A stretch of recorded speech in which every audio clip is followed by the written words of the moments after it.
What's up, world? It's your boy AP, and this is AP's NBA Daily Picks. And in this video, I'll be breaking down the Portland Trail Blazers versus the Houston Rockets. They playing in H-Town, baby. This is an NBA Cup game. And hey, yo, I'm excited to get into this. Hey, man, before y'all do anything else, man, y'all like, comment bag season in the comments if you got a bag with me this season already. It's early in the season, but we're reading this thing pretty good. You know what I'm saying? We're reading this thing pretty good. I'm going through all the games, you know what I'm saying? So y'all let me know in the comments what y'all think about this game right here. But what's very interesting to me is that they're giving the Blazers plus 8.5 points. And the point total, the over and under, is 235.5 for the injury report. For the Blazers, we got Scoot Henderson, Blake Wesley, Matisse Thybulle, and Damian Lillard out. Damian Lillard out for the season. We got Dorian Finney-Smith out. He's expected to turn November 24th. And Fred VanVleet, he is out. He's expected to return June 1st. And that's very interesting to me. That's around the time the Western Conference Finals is probably kicking off. Sometime in June right there. Or maybe the playoff time. It's going to be playoff time. So that's very interesting to me. The last 5 games, the Blazers beat New Orleans 125-117. They didn't cover the spread.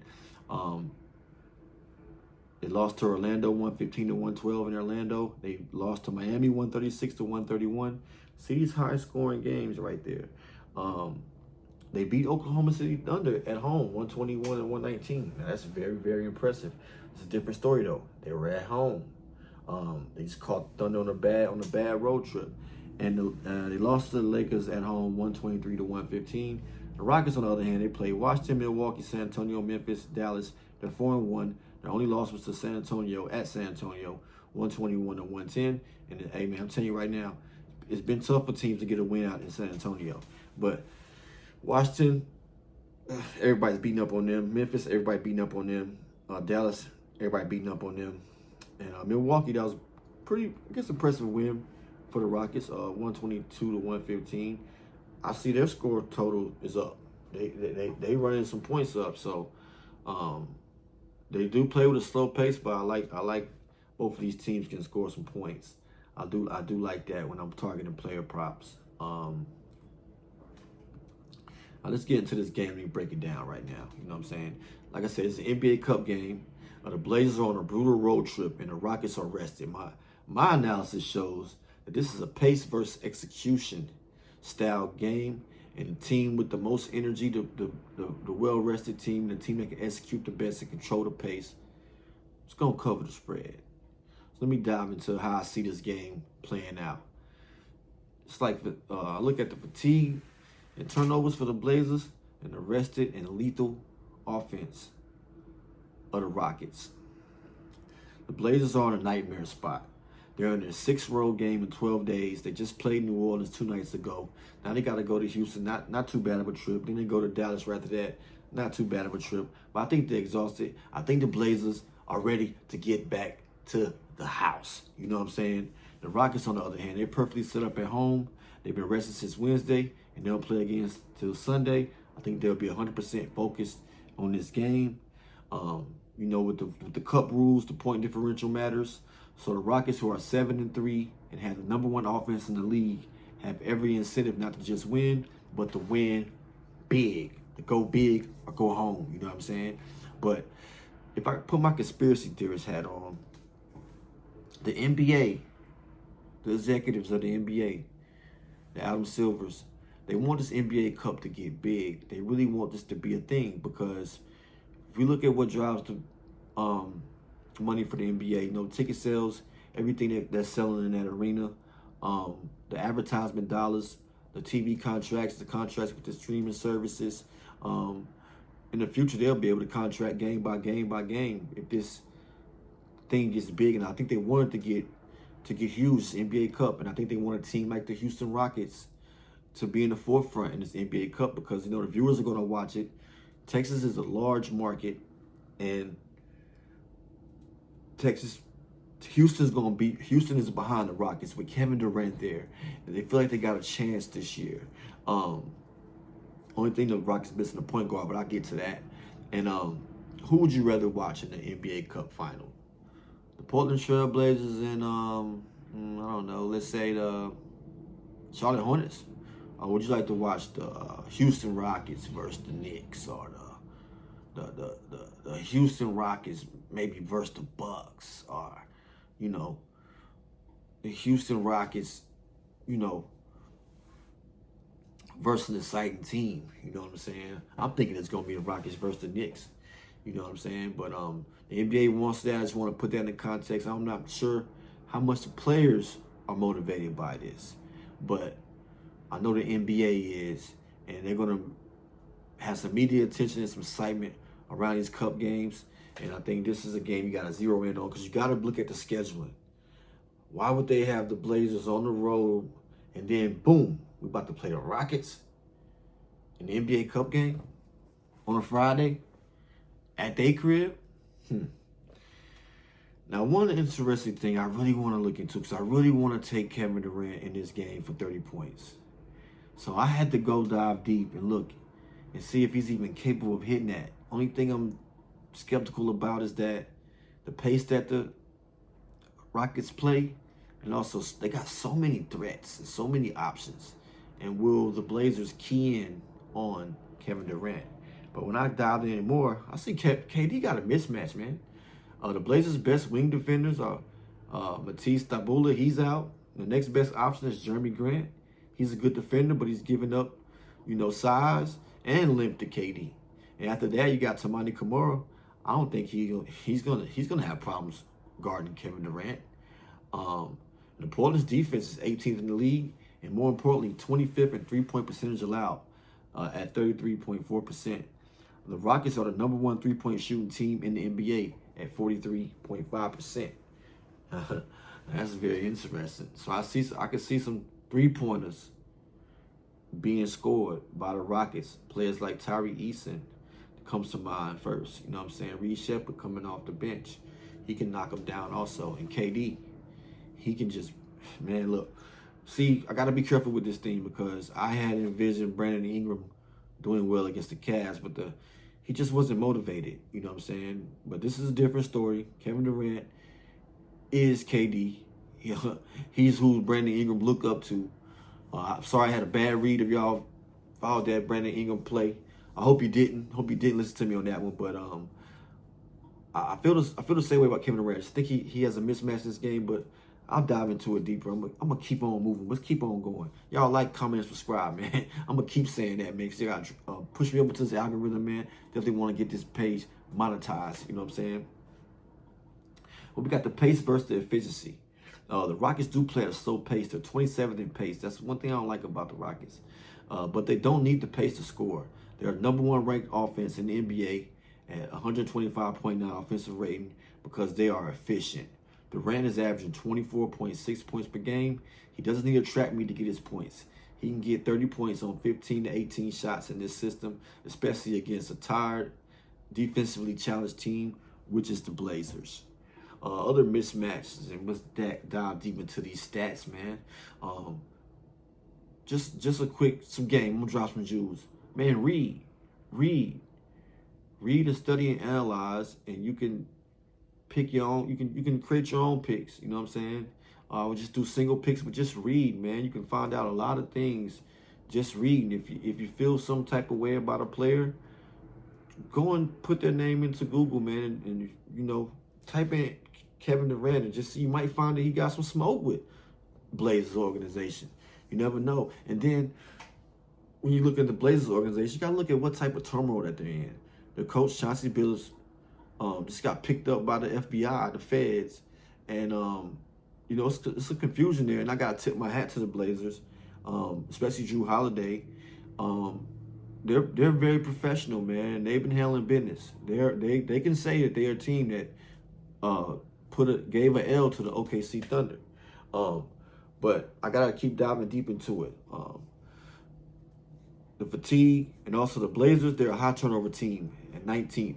They have 15.4 turnovers per game. That also plays at the second. They also play the second fastest pace. That's a recipe for disaster, man. We just seen a team like Utah Jazz play like that. And weak defense, turn the ball over, fast pace. they're going to make some mistakes. Now, the Rockets are top 10 in forcing steals. They force 9.2 steals per game, and they have like the front court, the longest wingspan. So they can really get into the passing lanes, defend. I've been watching Amen Thompson stat line. He's been going under a lot of his PRAs and everything like that. Just because of style team he's been playing against. I think this type of style game is an Amen Thompson game, but I want to sit back and watch and see if he can get up out of the slump before I put him on any of my plays. But we also got a rebounding war right here. The Rockets are number 1 in the NBA in offensive rebounding. They say, "AP, man, why you look at offensive rebounding?" Because that lets me know that this is a team that can get second chance points. And second chance points, forcing turnovers, transition points, shooting at a good field goal percentage, a great defense. That's a equation and a formula for a championship team, for a winning team. The Blazers, on the other hand, they rebound the ball well too. They're number 6 in offensive rebounding.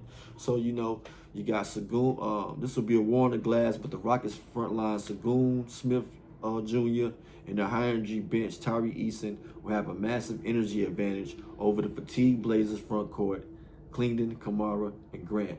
I expect Houston to get the second chance points right here. This is a game that Clington can probably, play longer minutes in because the Rockets don't play at such a fast pace. But if they get down, they're going to have to sit Clington on the bench, and they're going to have to use their speed and pace to try to get back into this game if they get down. One thing that I look at, if I had to look at the chinks and the weaknesses in the Rockets, I would say it's at the point guard position. With Fred VanVleet out, the offense runs even more through Sagoon. He's the point forward, and Amen Thompson. And that's not a good look for the Blazers either, because that means you got to bring out Clington to guard Sagoon. You got Amen Thompson, who's just a burst of light bolt energy. You know what I'm saying? He kind of reminds me of Russell Westbrook in some similar ways. You know what I'm saying? Amen Thompson definitely need to develop a 3-point shot. But let me get into it. I think this line is very sharp. It kind of reminds me of that Pelicans game in the Blazers where they didn't cover the 8.5 spread. But in this spot right here, I got to go with the Rockets because of the scheduling advantage and also the talent advantage and also the turnovers that the Blazers give up. Just keep it real, H-Town, baby. Houston, I should have put on my throwback Rockets jersey. I like the Houston Rockets minus the 8.5. They home, they rested. It's the NBA Cup game. They got the number 1 offense. The Blazers on a road trip, they fatigued. They're missing their best perimeter defender. So I'm not worried about Houston letting up right here. I like the Houston minus the 8.5. And I got a slight lean to the over. Just depending on how the pace goes, but I know both these teams can score. This could be a 228 game, or this could be a 260 game. For real. With the offense, Houston got the efficient offense. And the Blazers are above the middle of the pack. They're 13th ranked offense. They got Deni Avdija, Shaedon Sharpe, Jeremy Grant can put the ball in the cup. You know what I'm saying? So yeah, I like the Rockets to cover the spread minus the 8.5. I'm leaning for the point total to go over. Let's see some player props that I like in this game right here. I do like Kevin Durant over the 25.5 points. That's his points prop. As I broke down, he's in a good spot. The line says it's average. And I think he has a bunch of mismatches in this game. I also think the referees will be on his side because the NBA definitely wants the Houston Rockets in that NBA Cup Finals in Vegas. Big money, big Kevin Durant playing. It's gonna be something to watch. That's just my opinion. I think the Rockets gonna have the refs on their side as well. Another play that I like here is Sagoon over 6.5 assists. I know everybody takes this and everybody loves this. All the cappers love this pick. I gotta agree with them. Without Fred VanVleet, Sagoon is averaging 0.2 assists per game. He's a primary playmaker. He's a point center. The Blazers defense will have to collapse on his post-ups and will spend all night picking them up. He'll spend all night picking them apart, finding shooters like Jabari Smith, Reed Shepard, and that man, KD.